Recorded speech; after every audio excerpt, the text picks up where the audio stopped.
nového herního pořadu Adrenalin, který vám nabídne spoustu adrenalinových zážitků, na které jen tak nezapomenete. Adrenalin bude vycházet co 14 dní. A na co se v tomhle díle podíváme? Koukneme se na spoustu novinek z herního světa, povíme si něco o počítačovém tuningu a různých výzdobách. Podíváme se na nové GTA 5 a pod naši lupu jsme si vzali The Last of Us. No, nebudu zdržovat a pojďme se podívat, co je nového.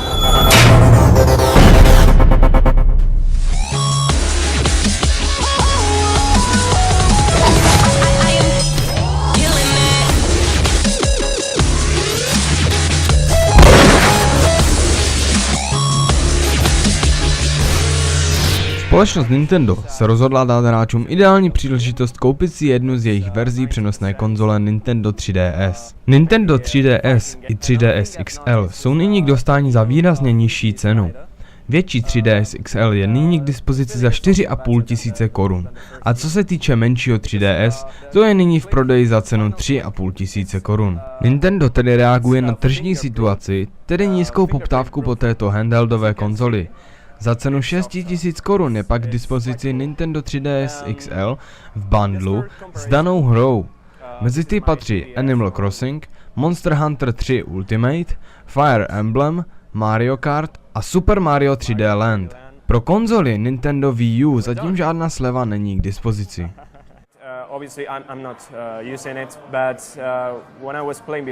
Vývojáři z českých Luhů a Hájů Bohemia Interactive aktuálně připravují vojenský simulátor Arma 3. Dlouho se mluvilo o potenciální možnosti hru vydat také pro konzole. Nicméně autoři dodávají, že by hra musela být pro konzole stavěná již od začátku a tak v současné době není konzolová verze v plánu a příliš se nepočítá ani s dodatečným portem. Spolupráce s Microsoftem a Sony však probíhá a je tedy možné, že budoucí tituly se podívají na současné či next gen konzole. Sony si v posledních dnech nechala registrovat značku PlayStation TV, což jak název napovídá, by mohla být zřejmě televizní stanice, která by běžela skrze internet a také interní služby PlayStation 4, Vita a možná i PlayStation 3. Zatím není jasné, o co přesně půjde a kdy bude služba k dispozici. Je ale možné, že pro nás má Sony nějaké to překvapení ještě na Gamescom. V posledních letech tomu tak nebylo, ale nyní je jasné, že kvůli propagaci nového Xbox One je Microsoft nucen konferenci uspořádat. Můžeme se tedy těšit na odhalení nových her pro tuto konzoli, neboť jak potvrdil Microsoft a ostatně i Sony, E3 ještě nebyla poslední slovo před vydáním next gen konzolí. S velkou pravděpodobností celou konferenci povede opět Phil Spencer.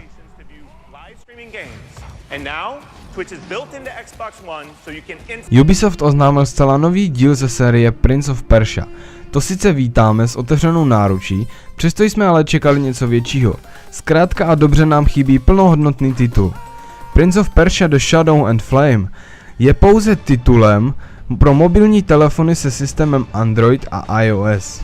Cena je nastavena na 3 € s tím, že hra vyjde 25. července. Prince of Persia The Shadow and Flame je remakem původního Prince of Persia 2.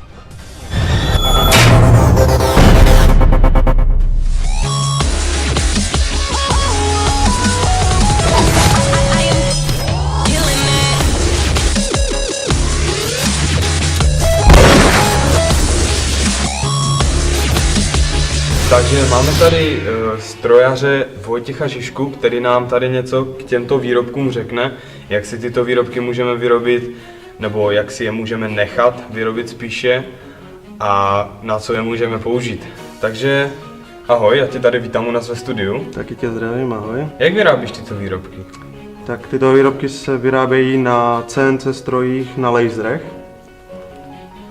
Další otázka je, co všechno se musí udělat předtím, než se tyto vlastně doplňky dají do výroby? Tak za prvé musí být nějaký nápad, s kterým většinou přichází ten zákazník.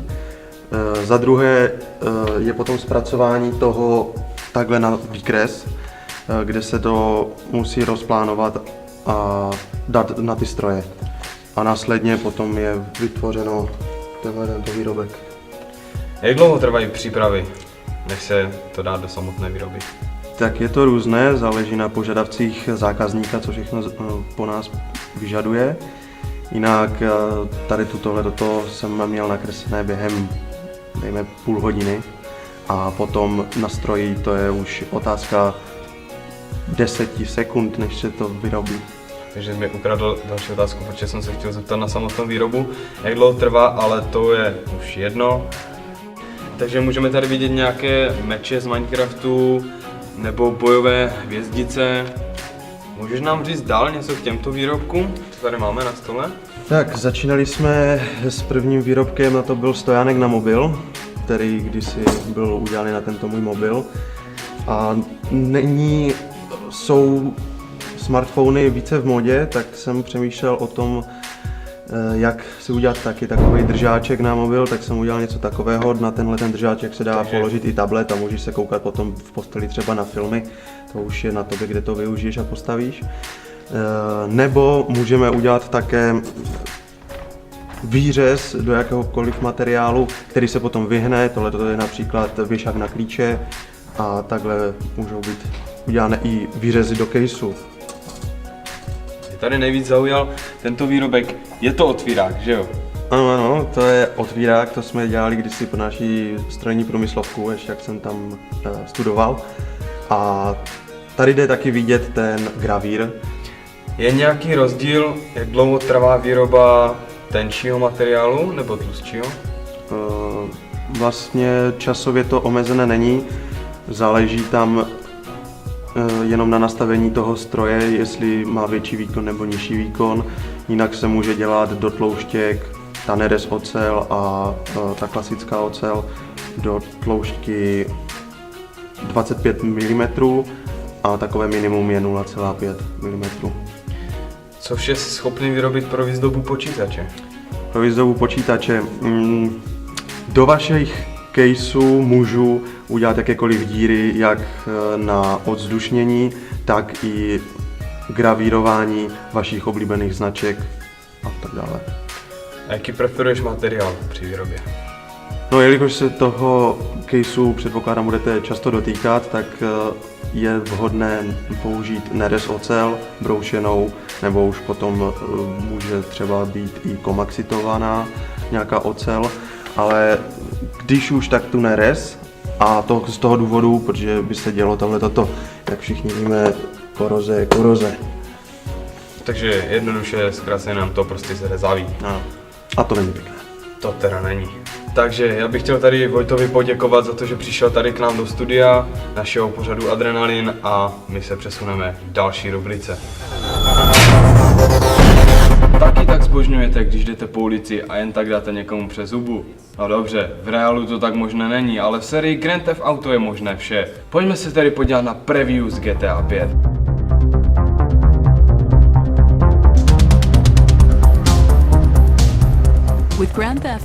GTA 5 neboli Grand Theft Auto 5 je bezesporu nejočekávanějších hrou posledních let. Rockstar si je vědom, že tento titul je klíčovým hitem a dělá vše proto, aby nasadil lačnící hráče a zejména dlouholeté fanoušky série. Něco málo přes 5 let nás dělí od vydání GTA 4 a autoři tak měli veliký dostatek času na to, aby se poučili ze svých chyb a také aby přinesli ten nejnabušenější díl v historii. Soudě dle příběhu by se jim to mohlo povést. Tentokrát se nám pod ruku dostanou rovnou 3 hlavní hrdinové. Franklin, mladý zlodějček a gangster s africkými předky, Michael, poměrně solidní lupič a zloděj, který se snaží na svou minulost zapomenout a věnovat se aktivně své rodině, ale starého psa novým kouskům nenaučí. No a pak je tu Trevor, v podstatě největší magor tohoto nesourodného tria. Jeho nejlepšími vlastnostmi jsou zahálka a neustálé oddávání se alkoholovým samovečírkům. Je tedy jasné, že veškeré šílenosti, které ve hře budou, budeme prožívat skrze tyto 3 postavy a autoři slibují, že mezi nimi budete moci volně přepínat. Uvidíme, jak to bude fungovat v praxi, ale těšíme se. GTA 5 toho nabídne v skutku hodně. Herní plocha má být ta největší, co jsme zatím od Rockstaru měli k dispozici. Nabídne města, vesničky, pole, louky, lesy, hory, no zkrátka všechno možné. Aktivit k vybludnutí bude velká spousta a kromě hlavních misí nás čeká spousta vedlejších výzev. Po vzoru GTA 4 se v 5. díle vrací i telefon označený jako iFruit. Díky němu ovládáte menu přímo z hry in-game módu. Najdete v něm mise, můžete pořizovat fotky, plynule se přesouvat do multiplayeru a spoustu dalšího. Nové GTA nabídne také přepracované pohyby postav, skvělé animace a na poměr tak rozsáhlé hry opravdu pokročilou grafickou stránku. Engine připomíná vylepšené Red Dead Redemption a celá herní mapa by tak měla být mnohem více vyplněna lidmi, dopravními prostředky a dalšími věcmi, tak aby vše působilo živě a uvěřitelně. GTA 5 nabídne skutečně živoucí svět, v němž vy budete udávat hlavní tempo. Hra vyjde 17. září na konzole PlayStation 3 a Xbox 360. O PC verzi prozatím Rockstar nemluví, ale dá se očekávat, že maximálně do roka od vydání se jí majitelé PC dočkají. Next gen platformy zatím Rockstar odmítá komentovat.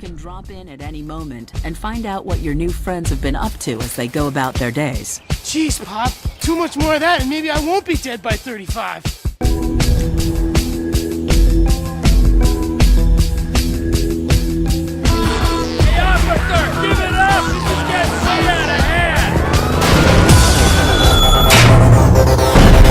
The Last of Us je jednou z největších her, která letos přišla na konzoli PlayStation 3. Proto jsme se ji rozhodli detailně prostudovat. Pojďme si pustit recenzi.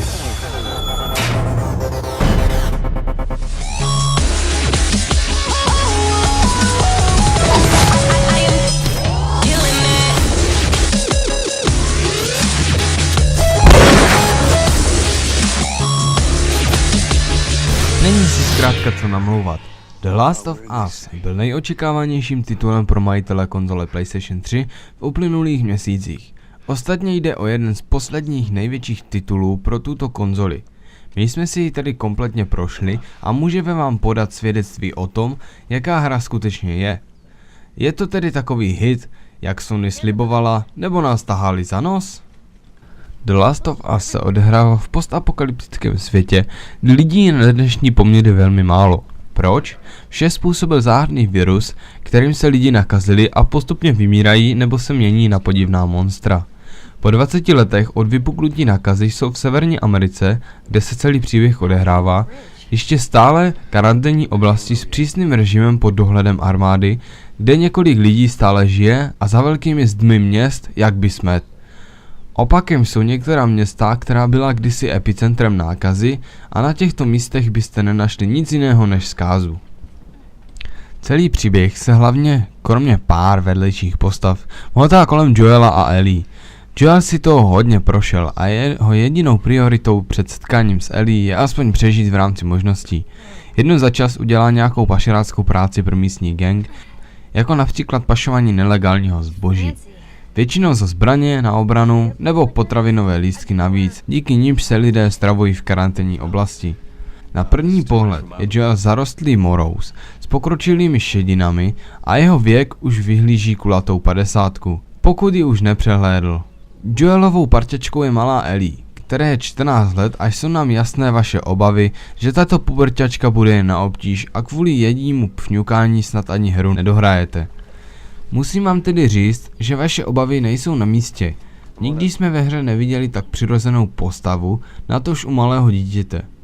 Bez této postavy by hra byla poloviční a její osobitost převyšuje tu Joelovou o mnoho čísel. Inu, a co vás tedy čeká na tolkách nehostinným světem? Čeká toho na vás mnoho, skutečně mnoho.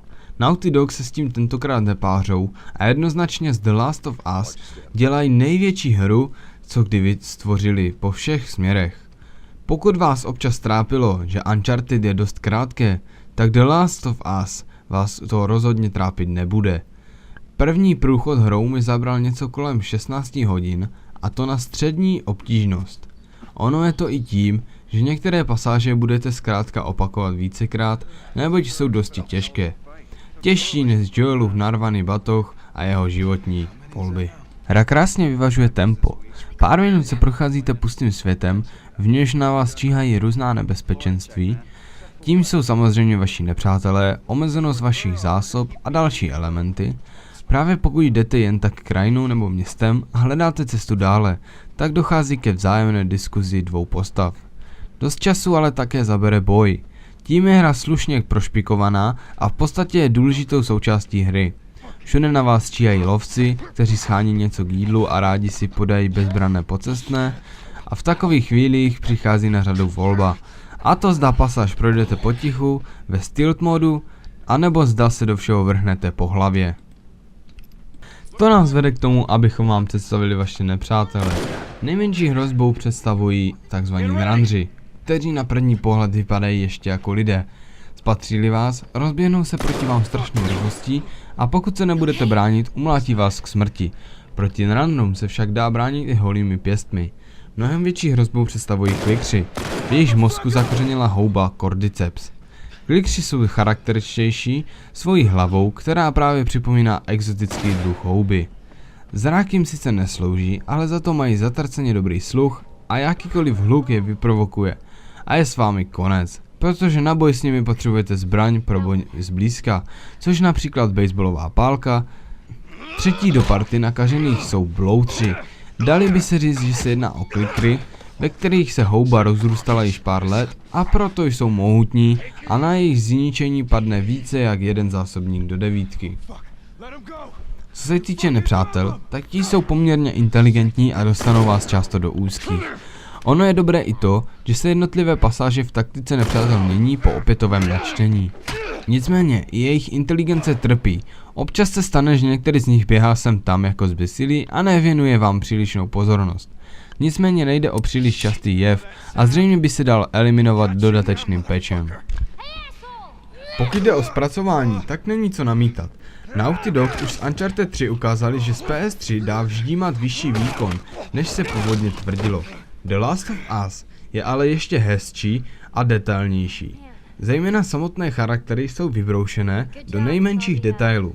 S tím souvisí skvělý level design, který opravdu působí, jako byste procházeli postapokalyptickým světem. Je tu vše. Rozpadlé domy, všude se povalující bordel, zrezivělá auta a tak dále. Jen škoda, že v některých oblastech není trochu větší interakce či sběr předmětů. Občas na mě některá lokace působila sice otevřeným, ale poněkud prázdným dojmem. Plusem ale je, že hra nemá žádné loadingy, vše na sebe navazuje bez menšího záškubu.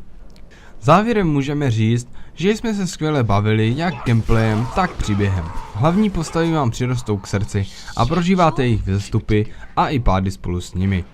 Jedná se o jednu z nejlepších her, co jsme mohli kdy hrát, a od té doby je Ellie jednou z našich nejoblíbenějších herních postav. Prepare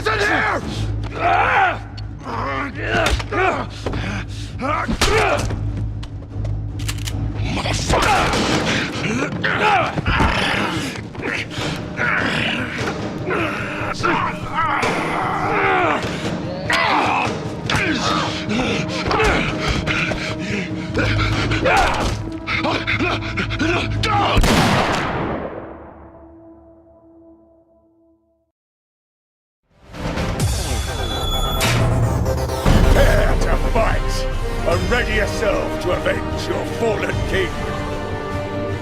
Mega, what's the difference? One less?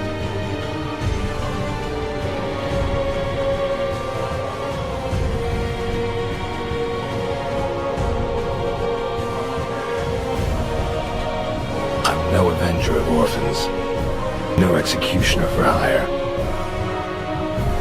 I'm a witcher.